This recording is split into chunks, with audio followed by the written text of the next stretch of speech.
Olá, queridos! Sejam bem-vindos ao nosso programa Profecias Bíblicas, Esperança das Nações. O livro que estamos estudando é o livro de Daniel. Vá correndo buscar a sua Bíblia para estudarmos juntos esse livro impressionante, cheio de revelações especiais, vindas da mente de Deus, da cabeça de um Deus glorioso, cheio de virtudes, aonde se concentram todas as raios da bondade do Deus eterno. Este Senhor Deus é o Deus que vai falar com você agora. Não se esqueça, nós precisamos orar antes de começar. Todas as vezes que abrimos a palavra de Deus, não são pessoas falando, é o Deus eterno falando conosco. Não perca o privilégio de buscar a sua Bíblia para estudarmos juntos. Serão momentos especiais com Deus. Vamos orar juntos agora? Eu quero orar com você. Vamos orar então. Querido Deus e Pai que estás nos céus, em nome de Jesus Cristo, teu Filho, eu quero te pedir que mais uma vez o Senhor nos abençoe. Que o Senhor abençoe essa pessoa que está estudando conosco em casa. Que anime, Senhor, que enche o coração dela da esperança da eternidade. E também, em nome de Jesus Cristo, que nos dê a sabedoria que o Senhor quer que tenhamos, tanto para compreender quanto para obedecer. Em nome de Jesus, nos dê o teu Santo Espírito nesse momento. Amém. Queridos, vocês se lembram, a última vez que estudamos, estávamos naquela parte triste da história do universo, onde um anjo se revoltou contra Deus, o nome dele era Lúcifer, onde ele não acreditava que ele era somente um anjo, que ele havia sido criado e que ele poderia ser Deus, que ele havia se revoltado contra a lei de Deus. E hoje eu gostaria de começar aqui. Você sabia, querido, que a lei de Deus é o seu próprio caráter? Que ali se concentram todas as verdades relacionadas à história do próprio Deus? Quando o Senhor Deus diz algo, não faça, é porque Ele mesmo jamais faria. Deus mesmo obedece à sua lei. Deus é o autor desta lei de amor, a lei onde dizia o que devem e o que não devem fazer aqueles seres que deveriam ficar conectados para sempre com Deus eterno. E você sabia, querido, que existem muitos filhos no universo que nunca pecaram? Existem muitos anjos que, assim como você e eu, são dotados do livre-arbítrio, a capacidade de decisão e decidiram completamente nunca rebelar-se contra Deus? Queridos, a lei de Deus é o seu próprio caráter, é a base do seu governo. No céu já havia a lei de Deus e ela sempre existiu. Agora, eu queria que você compreendesse algo relacionado ao pecado. O pecado é o resultado da transgressão da lei de Deus. Aonde isso está escrito? Abra a sua Bíblia em 1 João, aquele livro lá no finzinho da Bíblia, pertinho do livro de Apocalipse. Uma das epístolas de Paulo, aonde você vai entender algo muito sério. Veja que coisa interessante. 1 João, o livro de 1 João é uma das cartas de Paulo, capítulo 3, do verso 4 em diante. E eu gostaria que você compreendesse isso de forma muito especial e me acompanhasse. Achou isso na sua Bíblia? Encontrou? Veja o que diz aqui. Todo aquele que comete pecado transgride a lei, pois o pecado é a transgressão da lei. Interessante isso, não é? A melhor tradução de Bíblia é aquela que diz que pecado é a transgressão da lei. Algumas Bíblias dizem que pecado é iniquidade. E essa não é a melhor tradução. Agora veja que coisa interessante. Todo aquele que comete pecado transgride a lei, pois o pecado é a transgressão da lei. Agora veja que coisa interessante. Todo lugar onde você encontrar a palavra pecado, de agora em diante do que vamos ler, você troque a palavra pecado por aquilo que a Bíblia diz que é pecado, que é transgressão da lei. Vamos ver juntos. Olha o que diz aqui. E bem sabeis que Ele se manifestou para tirar os nossos pecados, e nele não há pecado. Então vamos substituir? E bem sabeis que Ele se manifestou para tirar as transgressões da lei, e nele não há transgressão de lei. Todo aquele que permanece nele não vive transgredindo a lei. Todo que vive transgredindo a lei não o viu e nem o conhece. Isso não é sério? Viu? Se você faz a troca da palavra, da tradução que Deus pediu que fosse dada, do significado que Deus pediu que fosse dado para pecado, você encontra essa maneira de pensar. Não é sério? Continue, olha. Filhinho, ninguém vos engane. Quem pratica justiça é justo, assim como ele é justo. Agora, olha que sério que você encontra no versículo 8 do capítulo 3 da carta de Paulo, da carta de João, de 1 João, dizendo assim: quem comete a transgressão da lei, ou seja, o pecado, é de quem? O que diz a sua Bíblia? É do diabo. Porque o diabo peca desde o princípio, ele transgride a lei desde o princípio. Isso não é coisa séria? Queridos, isso é muito sério. Isso é algo que nós deveríamos pensar. E eu queria que agora você chamasse a sua família e tentasse explicar para sua família que aquilo que se diz por aí, que transgredir a lei de Deus não é problema nenhum e que o próprio Jesus aboliu a lei, é algo muito sério, uma acusação muito séria que se faz contra Jesus. Porque a palavra de Deus diz que quem comete pecado, ou seja, a transgressão da lei, é do diabo, porque o diabo transgride a lei desde o princípio. E isso é muito sério para que você possa compreender. Quando um filho de Deus compreende a magnitude do que isso quer dizer, compreende por que é tão ofensivo para Deus que alguém transgrida a sua lei. E foi o que Satanás fez desde o início. Volte lá novamente na sua Bíblia para Gênesis capítulo 1. Eu gostaria de te mostrar algo muito sério. Veja que lá no início da Bíblia, naqueles primeiros momentos da história desse planeta onde você e eu vivemos, tudo era perfeito, tudo estava em harmonia. Quando Deus fez o homem, ali em Gênesis capítulo 2, verso 1, veja o que está escrito aqui, ó. Assim os céus e a terra e todos os seus exércitos foram acabados. Havendo Deus acabado no 7º dia a obra que fizera, descansou nesse dia de toda a obra que tinha feito, e abençoou Deus o 7º dia e o santificou, porque nele descansou de toda a obra da criação que fizera. Interessante que Deus, assim que terminou a criação, ele fez a terra em 6 dias e no 7º dia ele criou o dia de descanso para suas criaturas. Agora perceba algo interessante que você precisa perceber. Dê uma olhadinha. Assim que ele criou Adão e Eva, veja que isso está no capítulo 2. Ele deu algumas instruções interessantes para Adão e Eva. Olhe bem, capítulo 2, verso 15. O Senhor tomou o homem e o pôs no jardim do Éden para lavrar e o guardar. Ordenou o Senhor Deus ao homem, dizendo: de toda a árvore do jardim comerás livremente, mas da árvore do conhecimento do bem e do mal, dela não comerás, porque no dia em que dela comerdes, certamente morrerás. Esta verdade também era para Adão e Eva. Transgressão da lei de Deus levaria à morte. E se era para nós, seres humanos, esta realidade também o era para Lúcifer e seus anjos, que eles também eram mortais. Mas Lúcifer não queria admitir isso. Ele então revoltado contra Deus como estava, com um coração pesado, cheio de desejo de ser igual a Deus, não acreditando no que Deus queria. E, aliás, eu vou lhe dizer, toda desconfiança de Deus leva a pecados muito maiores. Lúcifer, com o coração pesado como estava, ele saía da presença de Deus, às vezes convencido do seu pecado. Mas na distância de Deus, ao ver seu próprio brilho, a sua beleza, a grandiosidade do que ele mesmo parecia apresentar, ele então se sentia da seguinte maneira: eu vou querer ser igual a Deus, eu quero ser igual a Deus. E ele começou a pensar, por que só recebe honra aqui no céu só o Senhor Jesus Cristo? Porque todas as coisas que Deus queria, Deus chamava seu filho. Porque você sabe que existem assuntos que os anjos jamais entenderiam. A cabeça, a inteligência de qualquer ser criado, por maior que seja, por mais privilegiada que possa ser, jamais chegará a ser como Deus. E assim eram os anjos. Mesmo Lúcifer, com toda a inteligência que ele possuía, com toda a sabedoria que lhe tinha sido concedida, ele jamais chegaria a ser como Deus. Um dia Deus Pai o chamou. Lúcifer, vem à minha presença. Meu filho, o que você está sentindo vai levar você à morte. Você vai morrer.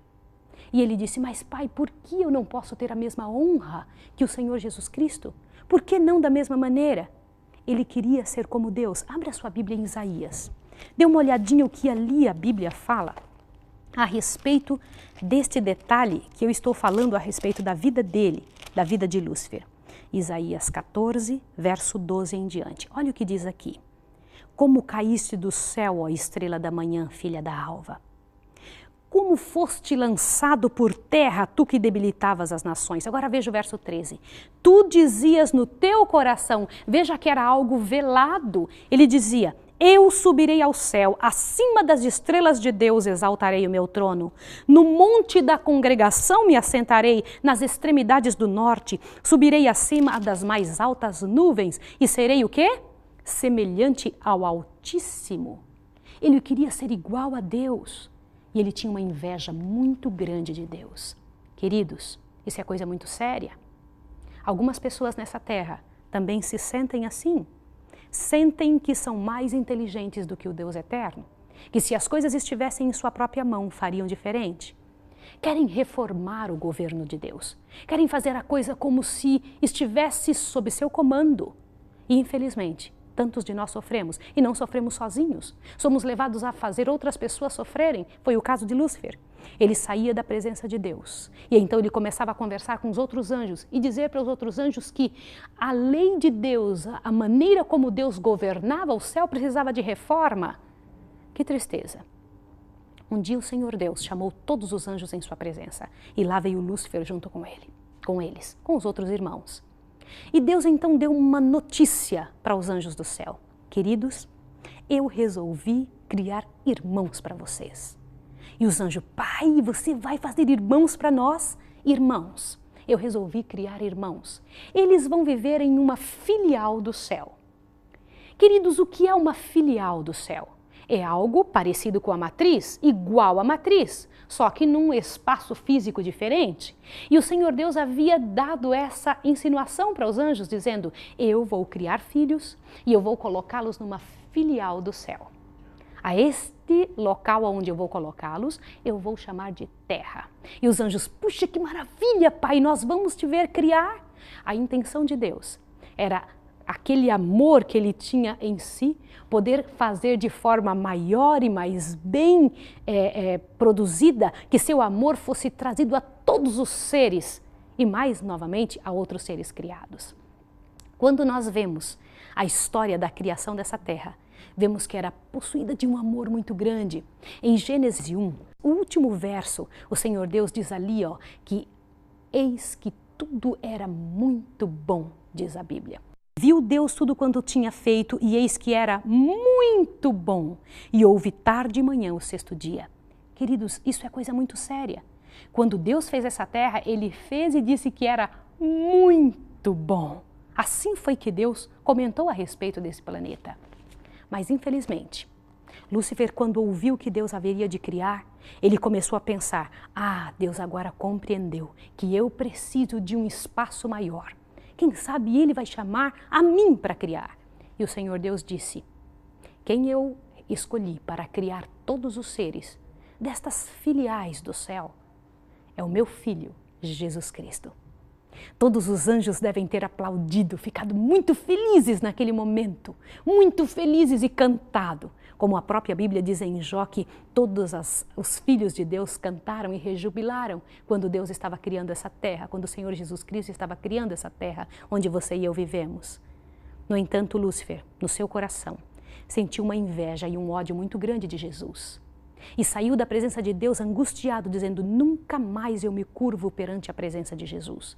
Ele gostaria que ele tivesse sido chamado a criar este planeta, a criar os outros filhos de Deus. E ele saiu então na presença dos outros anjos com a seguinte sugestão: se estes filhos que o Pai vai criar podem viver sozinhos, por que é que nós não podemos? Queridos, e foi neste momento que algo sério começou a acontecer. O pecado nunca se vicia, judia e machuca somente de uma pessoa. Lúcifer começou a ter adeptos, outros anjos que começaram a pensar como ele. E ele então, como queria o governo do céu para si, agora ele estava sugerindo aos anjos que ele pudesse ser o governador deles. E aqueles anjos então, ouvindo Lúcifer, disseram, eu quero que você governe sobre nós. Nós queremos que você governe sobre nós. E Lúcifer então prometia um espaço, um local, um governo onde não precisasse lei. Não se precisa guardar lei alguma. Veja que ele peca desde o princípio, ele transgride a lei desde o princípio. Ele sempre foi sublevado contra a lei de Deus, sempre foi revoltado contra as ordens claras e explícitas do Senhor. Deus sabia disso? Quando Lúcifer estava sentindo isso? Claro que sabia. Mas, queridos, no entanto, a coisa nem sempre ficou dessa maneira. Graças a Deus, o Deus Pai tomou uma atitude rápida. Ele chamou todos os anjos na sua presença, aquela quantidade de anjos que estava do lado de Lúcifer, e era uma boa parte dos anjos do céu. E estes anjos Deus conversou com um por um deles e explicou: se vocês continuarem da maneira como estão, vocês terão que se afastar de mim, e qualquer um que se afasta de mim por não ter vida própria, morre. O pecado é um afastamento de Deus. Quando nós nos afastamos de Deus, estamos pecando perante o Senhor. E os anjos então resolveram arriscar. E o mais interessante com relação a isso, queridos, é que eles nunca haviam visto ninguém que havia morrido.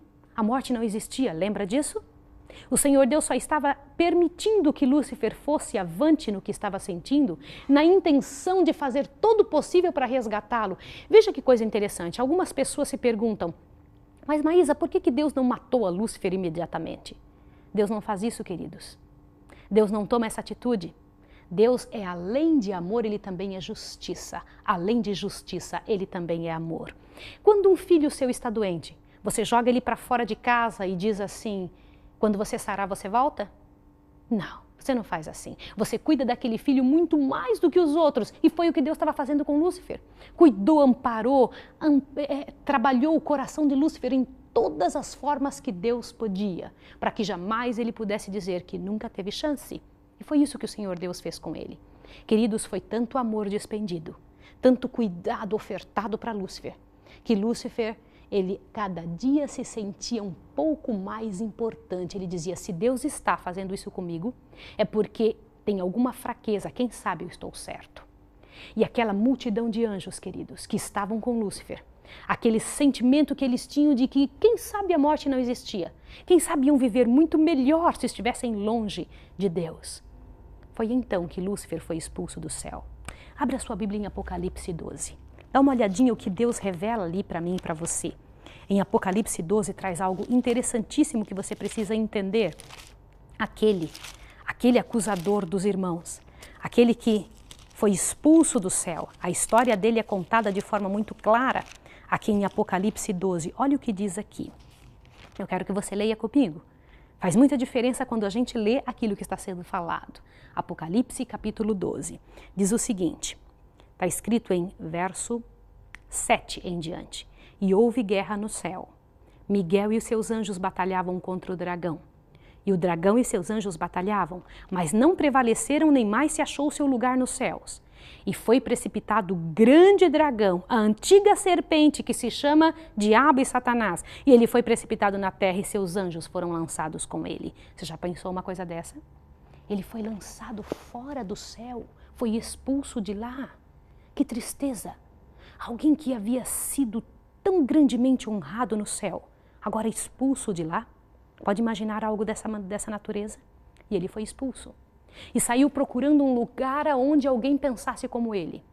Por que foi que o Deus Pai permitiu que ele continuasse vivendo? Veja, todos os seres do céu, todos os anjos, haviam ouvido Lúcifer colocar dúvida no reino de Deus.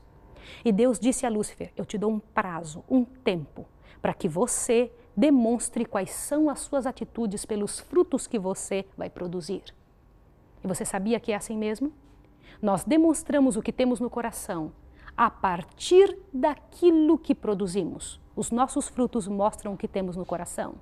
E Deus precisava mostrar a partir das atitudes de Lúcifer aonde levaria as atitudes dele. E é óbvio, meus queridos, é claro que toda vez que Deus permite que algo perdure, que algo continue, que uma atitude humana, uma atitude de um ser criado continue, é para provar quem é Ele e nos provar que tipo de atitude temos que tomar. Queridos, como é sério isso? Você e eu precisamos tomar um tempo para pensar em nossas próprias atitudes. Desde aquela ocasião em que Lúcifer foi expulso do céu, está sendo travada uma batalha nos bastidores da vida, no espaço invisível que está longe dos nossos olhos, mas que aparece nas atitudes das pessoas. É Deus lutando de um lado e o inimigo lutando do outro lado. Queridos, nós sabemos que o Senhor Deus vai vencer, que esta batalha é uma batalha ganha, louvado seja o nome de Deus. O Senhor Deus venceu na cruz do Calvário. Mas como foi que Jesus entrou nessa história, tornando-se o nosso Salvador?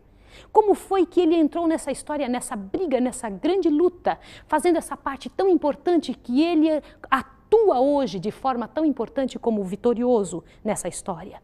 Você vai entender isso no próximo capítulo. Vai compreender de forma clara e objetiva em que lado você está, em que parte desta batalha entre Cristo e Satanás você está trabalhando, você está vivendo.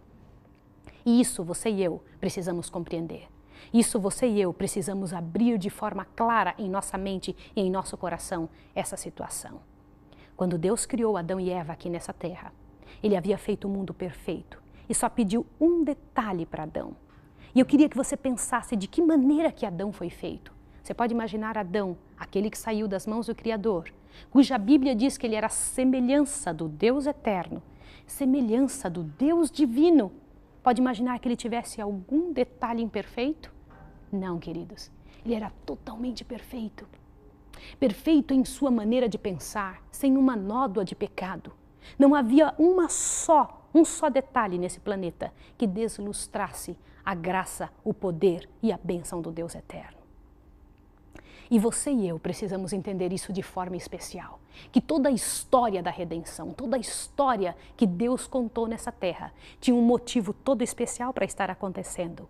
E você faz parte de toda essa história da mesma forma como todos os outros seres fizeram parte dela. Queridos, assim como Adão, você também tem que decidir. Assim como Adão, você também tem uma decisão a ser tomada. Uma atitude a ser exposta para todo o universo perante os anjos, para mostrar o que vai dentro do seu coração. Você já deve ter ouvido falar assim: Deus está me provando para ver o que eu tenho dentro de mim, que tipo de atitudes eu vou tomar frente a esta ou aquela outra situação. Queridos, não é Deus que precisa saber o que vai dentro do seu coração. Deus é onisciente, Ele sabe o que você pensa. Ele sabe o que você vai fazer daqui nos próximos minutos, daqui a 100 anos o que vai acontecer. Deus sabe todas as coisas. Por que que Deus nos prova então? É para mostrar para os outros filhos dele o que realmente nós pensamos, quem realmente nós somos. Quando nós agimos, nós provamos para toda a humanidade o que é que nós trazemos dentro do nosso coração. Assim acontece no mundo invisível. A atitude dos anjos durante esses mais de 6.000 anos de pecado, a atitude dos anjos maus prova a quem eles pertencem, que atitude realmente eles tinham no coração desde o princípio e a que atitude vai levar esse tipo de ação. Queridos, todos os que morreram nessa terra, todos os que sofreram porque decidiram sofrer. E hoje você tem a oportunidade de fazer diferente, de modificar a sua história, de pedir a Deus que te abençoe. No próximo estudo, nós vamos entender mais claramente os detalhes desta grande guerra, que é um dos detalhes especiais que Daniel, o livro de Daniel, a profecia de Daniel, esclarece, expande de forma tão absoluta, tão própria, tão característica dos livros das profecias. Nesse momento eu quero orar com você. Quero pedir a Deus que abençoe a sua família, que te ajude na sua decisão, que te faça estar preparado com a sua Bíblia nos mesmos horários de nossos programas nas próximas vezes, para que você possa compreender o que Deus espera de você nesse momento final da história da Terra. Eu quero orar com você agora. Eu quero pedir a Deus que abençoe você. Vamos orar juntos? Vamos pedir ao Senhor que te abençoe? Querido Deus e Pai, muito obrigado por ter deixado para nós a Tua Santa Bíblia, Senhor, que nos revela e esclarece qual é a Sua vontade para os filhos, para os Teus filhos nessa terra. Senhor, nós estamos dentro deste conflito. Nós fazemos parte desses momentos especiais da história. Queremos que, em nome de Jesus, o Senhor nos abençoe, para que nós possamos fazer o melhor da nossa escolha, dessa capacidade de livre-arbítrio que o Senhor nos deu. Nos ajude no próximo estudo a estarmos aqui com a nossa Bíblia para aprendermos um pouco mais do Teu grande plano de amor. Te pedimos isso em nome de Jesus. Amém, Senhor. Amém. Até a próxima vez.